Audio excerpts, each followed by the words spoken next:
हा ताई वाल्मिक कार्ड बोलतो. अच्छा, ते परळीचे वाल्मिकांना का? हो ताई, हो हो हो. ते काहीतरी बाळाविषयी काहीतरी पोस्ट केली होती तुम्ही. हा, ते अण्णा ते म्हणजे गायब येते 8 दिवस झालं.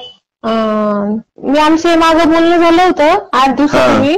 तर तेव्हापासून मी हे केलं, त्यांना कॉन्टॅक्ट करायचा प्रयत्न केला, पण ते काय गायबच आहेत. म्हणजे मी सगळी माहिती घेतली. त्या दिवशी त्यांच्या शाळेतले एका शिक्षकांचे वडील वारले होते गावाकडं. त्यांच्या पण मातीला ते तिथं नव्हते आणि बरेच म्हणजे माहिती घेऊनच हे सगळं केलंय आणि ते ऍक्च्युली नाही. त्याला ऍडमिट केलेलं आहे दवाखान्यात. मीच पुण्याला ऍडमिट केलेलं आहे दवाखान्यात त्याला.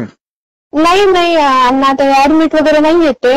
मी माहिती काढली त्यांची. त्यांनी जाताना खूप जोरात मला भांडून वगैरे गेले ते. आता ते ऍडमिटचं नाहीच काही विषय. मला बोलताना ते असे बोलून गेलेत की मी मुंबईला राष्ट्रवादी भवनमध्ये चाललोय. तर मी तशीही माहिती घेतली अण्णा. तर मग त्याच्यामध्ये काय ते मला ती पण समोर खोटी माहिती आली. मग त्याच्यावर एकच कन्क्लुजन निघलं की हे गायब आहेत. आता नेमकं कुठं गायब आहे तर मी त्यांच्या घरच्यांशी पण कॉन्टॅक्ट केला. तर घरच्यांना पण म्हणजे नाही समजायला की ते कुठं गेले. फक्त गायब आहे तेवढं माहिती. आता त्यांचे घरचे त्याच्यावर अंथरून पांघरून घालतेत. तर मग त्याच्यामुळे मी असं केलं अण्णा. म्हणजे याच्यात काही मार्ग काढावा लागेल ना, ते पोस्ट डिलीट करावं लागेल. अण्णा, ते पोस्ट डिलीट करायचं काही नाही, पण मी त्यांना म्हणजे मला असं करण्यामध्ये खरं तर काही इंटरेस्ट नाहीये. पण ते माझ्यावर खूप घाणेरडे आरोप लावतात. मला तर तुम्हाला तर मागचं काही माहिती का नाही मला सांगता नाही येणार, पण मी सांगू का थोडंसं म्हणजे तुम्हाला? हा, तर ते म्हणजे गेले 4 वर्षापूर्वीच आमचं लग्न झालं होतं. तर तेव्हा म्हणजे काही कारणास्तव मला बाहेर काढलेलं आहे. मला नीट नांदवत नाही, ड्रिंक वगैरे, हाण मारा सगळे प्रकार माझ्यासोबत केले त्यांनी. आणि ह्याच्यामध्ये त्याची आई, त्याची बहीण प्रामुख्यानं म्हणजे त्याला सामील आहेत ह्याच्यामध्ये. त्याला पाठिंबा आहे या सगळ्यांचा. त्याचे वडील सुद्धा ह्याच्यामध्ये सामील आहेत सगळे. आणि मला त्यांनी टाकून दिलंय. माझं बाळ पोटात असताना मला खाली करा बोलले माझे सासरे येऊन. त्यांनी 5 मीटिंग घेतल्या. माझ्या बाळाला 2 वर्ष झालं. त्यांनी 1 रुपयाची सुद्धा मदत नाही केलेली. येत नाही तर माझ्या वाढदिवसाला बोलवलं मी बाळाच्या खूप या म्हणून. माझ्या हसबंडला पण मी बोलले की तुम्ही या बोलले असं तसं. ते आले नाहीत. त्यांची बहीण कोणीच जीव देत नाही. मला बाहेर काढलं काहीच कारण नाही. तर मग हे प्रकरण एवढ्या टोकाला गेलं की मी त्यांना म्हटले आता माझ्याकडे काही उपजीविकेचं साधन नाही ना, काहीच नाही. माझ्या वडिलांवर कर्ज आहे अण्णा. माझे वडील अजून कर्ज फेडतात माझ्या लग्नाचं. हुंडा घेतला यांना काय कमी आहे? यांनी हुंडा घेतला माझ्या वडिलांकडनं. मेन लग्नाच्या दिवशी माझ्या वडिलांना ब्लॅकमेल केलं यांनी. मेन लग्नाच्या दिवशी 5 लाख रुपये उचकवले यांनी. आणि ती एक मुलगी आहे बघा, ती काय ती बिनवडे म्हणून मला इकडे आणून घातल्यापासून ती मुलगीच धरली. आता मी त्या मुलीशी लग्न करायचे काय मला अंदाजा माहित नाही, पण त्या मुलीशी काही करायच्या पूर्वी मला एकदा मोकळं तर करणं लागतंय ना. त्याचे बहीण भावाचे संबंध आहेत. अहो, बहीण भावाचे संबंध असे कसे असू शकतात? म्हणजे मी जगात काय मी बहीण भाऊ नाही का पाहिल्यांना? त्याची सख्या बहिणी येतात, त्याच्या सख्या बहिणीसोबत मी बोलते. त्या सख्या बहिणीला सोडून हे काय नवीन प्रकार आहे? त्या पोरीला त्या कार्यक्रमामध्ये किती डोक्यावर मिळवलं. त्या कोरोनाच्या काळामध्ये तिच्यासोबत पोस्ट. आता त्याची सख्खी बायको मिळली का? मला म्हणतो ती पोरगी मला लय मदत करते. अरे मी तुझ्या सख्या लेकराची आई आहे ना. त्या पोरीला डोक्यावर घेतलं मरणाचं. मी त्याला म्हणलंय ती पोरगी सोडून दे. आणि ती चांगली नाही ती पोरगी. तिच्या घरचे लग्न तरी ना त्या पोरीचे. तसं तुमचा गैरसमज आहे. ते बहीण भावासारखे विषय. तो बाकीचा काही विषय नाही. अहो, काही जरी असला अण्णा तरी पण तिला असं फोकसला आणणं, सारखं तिच्यासोबत राहणं, त्याच्यामुळे आमची लाईफ डिस्टर्ब पहिली ना अण्णा. तिच्याशी लग्न करायचंय का? तुम्ही विचारा एकदा, तुला तिच्याशी लग्न करायचंय का? एवढी कशामुळे पाहिजे तुला ती? त्यांची बहीण डॉक्टरचे काही ओळख ते चांगले अण्णा. तुम्हाला सांगते मी, ते पैशामागचे लोक आहेत. तुम्हाला सांगते मी, जरी ते तुमच्या जवळ जरी येत असला ना, मी आज एक गोष्ट क्लिअर करते. तो असून तुमच्या सोबत किंवा नसून मला माहित नाही माझा नवरा, पण तुम्हाला सांगते माझा नवरा फक्त तुमचे पैसे पाणी बघून मागे येत असेल कधी. बांगर फक्त पैशाला हापलेले लोक येतात. आणि तुमच्यावर काही प्रेम आहे, काही श्रद्धा आहे म्हणून ते कधीच मागे येणार नाहीत. चांगलं पोरग येते ते कसं ते घरगुती सोडून मायबापाचा विचार करू नका. पण ते चांगलं पोरग येते अण्णा. ते चांगलं असतं तर त्यांनी मला नांदवलं असतं आणि मग तू राजकारणात उतरला असतं. ह्याला म्हणते चांगलेपणाचं लक्षण. त्याचे आई वडील सुद्धा मला सपोर्ट देत नाहीत अण्णा. मी छोटे मोठे जॉब करते गुगलचे, त्याच्या ऑनलाईन घरी बसून. मला माझे सासू सासरे आणि माझे नवरा मला 1 रुपयाची मदत नाही. मी अभ्यास करून मार्क मिळवले तर हे कधी म्हणत सुद्धा नाहीत आमच्या संस्थेवर आम्ही घेतो तुला म्हणून. लग्न करताना यांनी बोली केली होती म्हणून मी लग्न केलेलं आहे. मला वाटलं नोकरी तरी भेटन, चला बाकीचं नाही काही भेटलं तरी पण. हा, आणि माझ्या लेकराला सुद्धा आजपर्यंत ड्रेस नाही.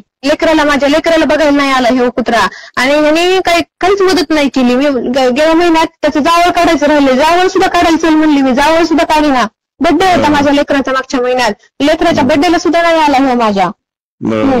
हा, हे तुम्ही म्हणतात ना ते पोस्ट हे मी हे करायला यांनीच मला मजबूर केलंय अण्णा. कसं असतं त्याला कॅरियर आहे, म्हणजे भविष्य आहे त्याला, असल्या गोष्टीला थोडं हे होतंय. ते 4 चौघात गेल्यावर थोडं हे खाली बांध घालायची पाळी येते ना. मी म्हणले होते लास्ट टाइम, म्हणजे लास्ट आठवड्यामध्ये माझे सासरे आले होते, मी त्यांना स्पष्ट बोलले होते मला माझं द्या, माझ्या लेकराचं द्या, नाहीतर मला नांदायला घेऊन जा. मी तुम्हाला सांगते अण्णा, मी नांदायला तयार आहे, मी आत्ता पण नांदायला येते.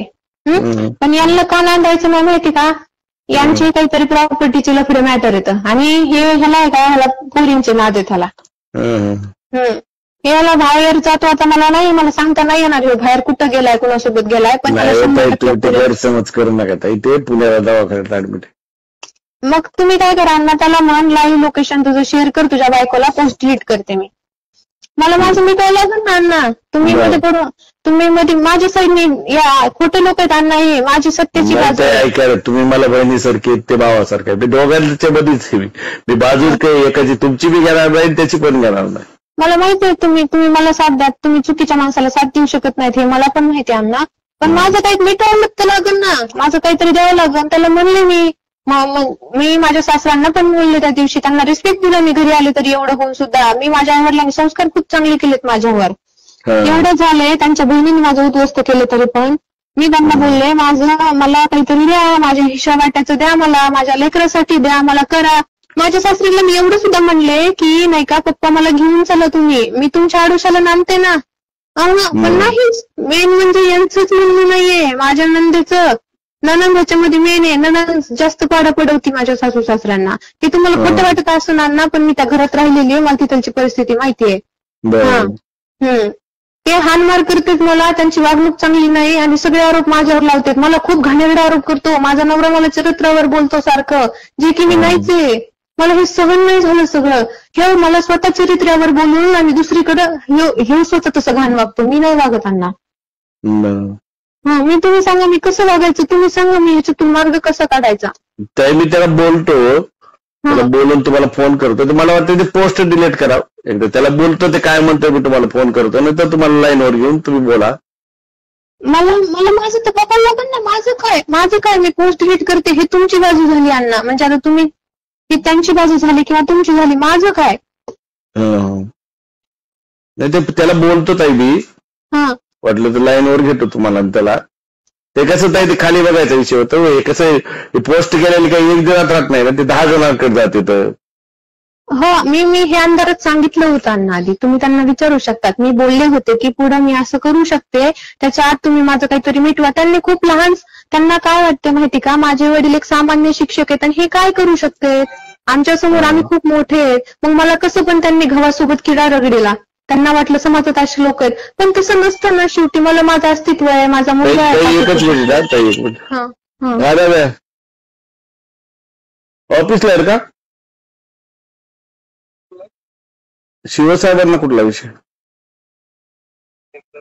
अरे ते होणार आहे बेटा, मी आहे उद्या 3 वाजता कलेक्टर ऑफिसला मीटिंग आहे, सगळे येतात करून घेतो.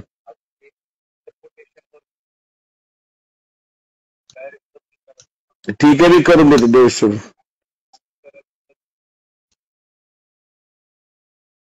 मी बेटा तुला 5 मिनिटात फोन करू? हो चालेल. नाही त्याचा दिदी बोल, मी सुशीलला बोललो मग. अण्णा तर ते माझ्यावर घाणेरडे आरोप करतो आणि हे सगळ्या गोष्टी. मला त्यांना जर मिटवायचं असलं तर त्यांना मिटवा, मी नांदायला जायला आज पण तयार आहे. मला म्हणजे माझ्या लेकरासाठी नांदवायला नाही म्हणले तर पुढे काय येत नाही. असं कसं अण्णा, म्हणजे तुम्ही बोलून बघा ना तरी पण. म्हणजे एकदा नाही म्हणलं असं तर दे म्हणा त्याला अर्धी प्रॉपर्टी, नको नांदू. अशी खुशी मी घेते ना, अर्धी प्रॉपर्टी टाक म्हणा, संस्था टाक. आणि मला काय त्या दिवशी म्हणले होते CR द्यायचे, तर चांगली गोष्ट आहे ना. मग मला तर प्रॉपर्टी याच्या आधी काही बोलणं झालं का तुमचं काय पैशाबद्दल ह्याच्याबद्दल? नाही बोलणं नाही झालं तर ते बोलले होते आपण बसू आणि तुला किती सीआर पाहिजे ते मला माग. पण त्यांचं कसं असते प्लॅनिंग असते. तर मी म्हणलं आपण बसून बोलू. तर हे काय असं काय झाले तर न सांगता मला असं कायच नाही. नाही दिदी ते भेलाय पुण्याला ऍडमिट आहे गायब फिरत नाही असं डोक्यातून संशय काढून नाही अण्णा तो गायब वगैरे म्हणजे ऍडमिट वगैरे नाहीये पुण्याला. तो जाताना कचाकच मला भांडून गेलाय काहीच नाही शिवे देऊन गेलाय घाण आरोप करून गेलाय तो माझ्यावर. आणि मला स्वतःला त्याने चरित्रावर आरोप करतो. मला ही सगळ्यात जास्त लागणारी गोष्ट आहे. गेल्या वेळेस माहिती का तुम्हाला सांगू आता माझ्या भावासारखे अण्णा तुम्ही सांगू नये त्या गोष्टी. ह्याने खूप घाण आरोप केले तर मला मरावंसं वाटलं अण्णा. मी म्हणजे माझ्या घरच्यांनी मला अडवलं. माझ्या लेकराला आई नसती राहिली हो अण्णा. बरोबर ह्याला काहीच नाही म्हणजे ह्यांना काहीच नाही माझ्या. मी म्हणते ना माझं जाऊ द्या माझ्या लेकराचं सुद्धा यांना काहीच नाही पडलं. माझ्या लेकराचं तोंड सुद्धा बघायला नाही आली ती आजी म्हणणारी. ती संक्रांतीच्या दिवशी जी जाती ना विधवा बायांची हे करायला तिने स्वतः मला विधवासारखी आयुष्य दिले माझ्या सासूने. मला एका पण संक्रांतीला त्या सासू म्हणणारीने साडी घेतली नाही. मी जेव्हा म्हणते ना तेव्हा मला म्हणते तू विकारासारखी आम्हाला साडी काय मागतेस. एका साडीहून मी गेले का हो यांच्या जवळ जळता जळाना आणि विजायला पाणी भेटाना. एका साडीहून गेले का मी. विचारा बरं तू तुझ्या बायकोला लास्ट टाइम आणि तुझ्या लेकराला तू कपडे आणि तुझ्या बायकोला साडी कधी घेतलेली आहेस म्हणून. नाही नांदवायचं म्हणजे काय मला वाऱ्यावर सोडायचं का. नाही नांदवायची तर नका नांदू. मी तर आज पण यायला तयार आहे बघा अण्णा. मी तुमची बहीण आहे तुम्हाला सांगते. मी काय तशी मुलगी नाही की म्हणजे दुसरं लग्न आणते तसं अजिबात नाही. मी कधी पण नांदायला तयार आहे. मला तुम्ही आज अर्ध्या रात्री म्हणलात ताई तुला जावं लागेल नांदायला तर मी जाईल. मग शेवटी ते नाहीच जर म्हणले तुम्ही समजून सांगा. आणि तरी पण नाही ऐकलं तर मग ते अर्ध प्रॉपर्टीचा हिस्सा वाटा मी सरकते बाजूला. ताई त्याला बोलतो माझी एक विनंती होती भाऊ म्हणून ती पोस्ट डिलीट केली चांगला होईल विषय. त्याला बोलतो मी ताई म्हटलं तुम्हाला लाईनवर घेतो दोघांना. हो मी करते अण्णा. पण माझी पण तुम्हाला एक बहीण म्हणून रिक्वेस्ट आहे की नाही का तुम्ही त्याला म्हणा तू आत्ता जिथं आहेस पुण्यात हॉस्पिटलला आहेस ना तर तू लाईव्ह लोकेशन तुझं शेअर कर. मला त्याने जर लाईव्ह लोकेशन शेअर केलं तर मी आत्ता पोस्ट तुमच्या म्हणण्यानुसार डिलीट करायला तयार आहे. चालतंय ताई त्याला बोलतो तुम्हाला वाटलं तर कॉन्फरन्सवर घेतो तुम्हाला फोन करू ते. हो चालेल झालं जेवण हे. हो झाला लेकरू चांगले हो चांगले अण्णा. चालतंय तुम्ही माझ्या मायबापासारखे मध्ये पडा अण्णा आणि तुम्हीच काहीतरी करा. आता आम्ही सगळ्यांसमोर हात पसरून दमले आता. माझ्या लेकरासाठी तरी अण्णा तुमच्या मी पाया पडते. चालतंय ताई त्याला बोलून तुम्हाला फोन करू वापस. हो